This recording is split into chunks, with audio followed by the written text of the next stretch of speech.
それでは本日 Gostaríamos de dar início, então, à nossa terceira sessão.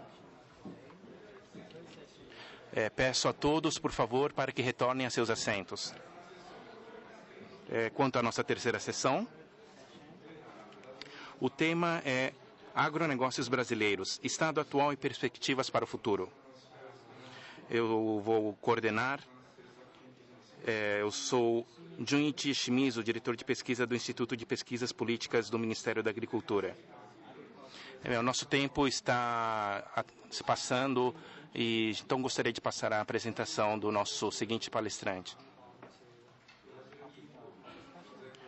Gostaria de chamar o senhor José Carlos Vaz, diretor de agronegócios do Banco do Brasil.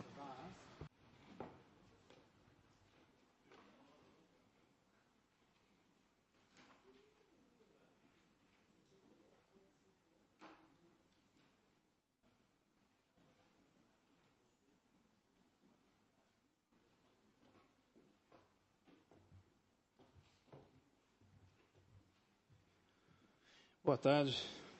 Nós estamos aqui representando o nosso vice-presidente de agronegócios, o ex-ministro da Agricultura, Luiz Carlos Guedes Pinto, também ex-professor da Unicamp, da Universidade de Campinas, da Universidade de Brasília, e que nos incumbiu de transmitir a todos os cumprimentos do Banco do Brasil, os agradecimentos à organização por essa oportunidade de estar aqui com os senhores, trocando informações e opiniões sobre o agronegócio, especificamente no que se refere ao Brasil e ao Japão, a influência do Japão na formação da cultura, especificamente na cultura do agronegócio brasileiro. Eu vou selecionar algumas das lâminas para a apresentação, até porque algumas delas já foram apresentadas em momentos anteriores. E, inicialmente, eu gostaria de falar um pouco sobre o Banco do Brasil. Deste ano de 2008, nós não estamos comemorando no Brasil somente os 100 anos da migração japonesa para o Brasil. Também se comemora os 200 anos em que a coroa portuguesa, que o rei de Portugal, em função das guerras napoleônicas, transferiu a sede do reinado português para o Brasil, passando a ser então o Reino Unido do Brasil, de Portugal e Brasil. E os primeiros atos que o rei português fez ao chegar ao Rio de Janeiro, a nova capital do reino português, em 1808, ele abriu os portos brasileiros ao comércio, que era apenas monopólio de Portugal, e em seguida criou o Banco do Brasil. O Banco do Brasil comemorou agora no dia 12 de outubro de 2008, 200 anos de existência. Nesses 200 anos ele teve diversos papéis. Inicialmente foi um banco central, regulador da moeda e das finanças públicas. Posteriormente, já aí a partir da década de 70 do século passado, passou a ser um banco de fomento e desde 1995 ele é um banco comercial de capital predominantemente público e que tem que atuar no mercado competitivo em igualdade de condições com os demais bancos privados brasileiros, mas com uma ótica voltada à promoção do desenvolvimento brasileiro. Compete ao funcionário do Banco do Brasil e à sua direção assegurar, então, o atingimento dos resultados esperados pelos seus acionistas, mas, ao mesmo tempo, continuar sendo sempre o Banco do Brasil, o banco de todos os brasileiros. E o banco se destaca nesse papel como líder no financiamento ao comércio exterior brasileiro e como líder no financiamento à agricultura e à pecuária brasileiras. Então, hoje, o Banco do Brasil responde quase 60% dos financiamentos concedidos a produtores rurais brasileiros pelo Sistema Bancário Nacional, dos nossos 10 mil pontos de atendimento que nós temos em todo o país. Cerca de 2 mil agências atuam em municípios nitidamente com renda formada pela atividade produtiva rural.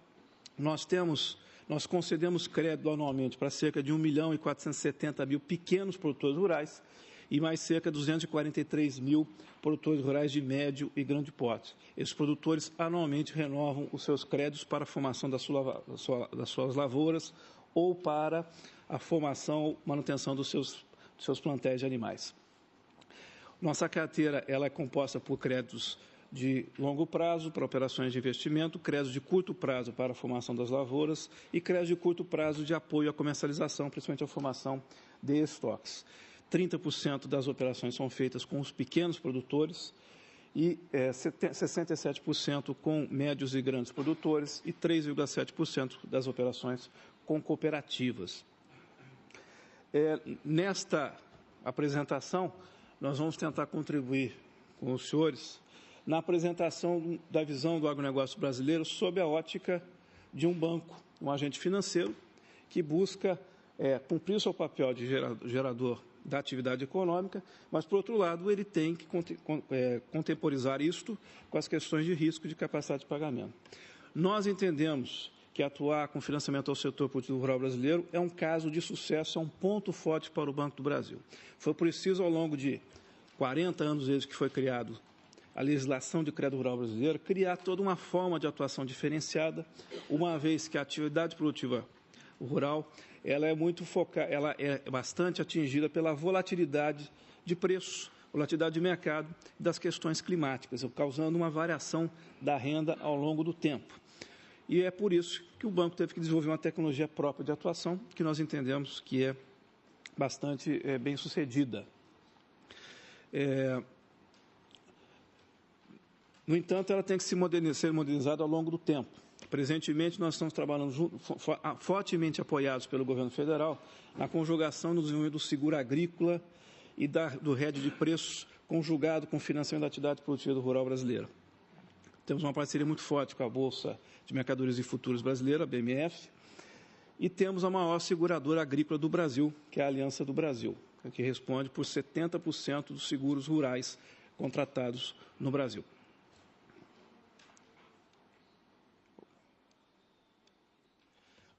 Passando um pouco agora sobre a ótica do setor produtivo rural brasileiro. Segundo os dados que nós obtivemos, nós temos cerca de 4.139.000 pequenas propriedades no país e cerca de 720 mil médias e grandes propriedades rurais no Brasil. Essas propriedades se caracterizam principalmente pela capacidade que o produtor rural brasileiro tem de manejar a sua atividade produtiva. Isso é uma questão bastante uniforme no país. Dentro da sua propriedade, os produtores rurais têm uma capacidade bastante satisfatória de gestão dos seus negócios. O produtor rural brasileiro tem uma capacidade muito grande de absorver novas tecnologias, uma disposição a receber novas tecnologias e uma capacidade de absorver e utilizar rapidamente essas novas tecnologias. Temos um ponto forte, significativo no país, que é a Embrapa, bem como outras instituições de pesquisa e de extensão, mas que se destacam pela liderança em tecnologia de produção nos trópicos. Temos as questões de clima, solo, luminosidade, água, que são aspectos bastante significativos no país. Por outro lado, temos questões que vêm sendo combatidas, vêm sendo minimizadas, são os pontos fracos que estão sendo trabalhados pela sociedade, pelas lideranças do setor, pelo governo, por todos os envolvidos no processo, e que ao longo do tempo o país vai superando. A trajetória do Brasil ao longo das últimas décadas, no que se refere ao agronegócio, é uma trajetória vitoriosa. Existem grandes dificuldades, surgem essas grandes dificuldades, se identificam as causas, encontram-se soluções, se implementa e o país continua com o seu papel de grande gerador de alimentos para o país. Próprias questões ambientais e de regularidade fundiária. O governo brasileiro vem trabalhando firmemente no sentido de criar o zoneamento agrícola, o zoneamento agroecológico e o zoneamento agroeconômico. São várias etapas da definição da forma de utilização das terras que estão sendo implementadas ao longo do tempo. A legislação é bastante avançada. Agora, existe todo um processo de discussão dentro da sociedade para se definir a forma e o momento de se implementar as regulamentações ambientais. Mas o país persegue firmemente a preservação do valor do seu meio ambiente, que é um diferencial em relação ao resto do país. Existe uma situação, em parte, dos produtores, que é um endividamento, mas não é um endividamento gerado pela ineficiência da sua atividade produtiva. É um endividamento gerado por questões macroeconômicas, além da sua atividade produtiva. O Brasil passou até 95 por uma instabilidade econômica muito grande.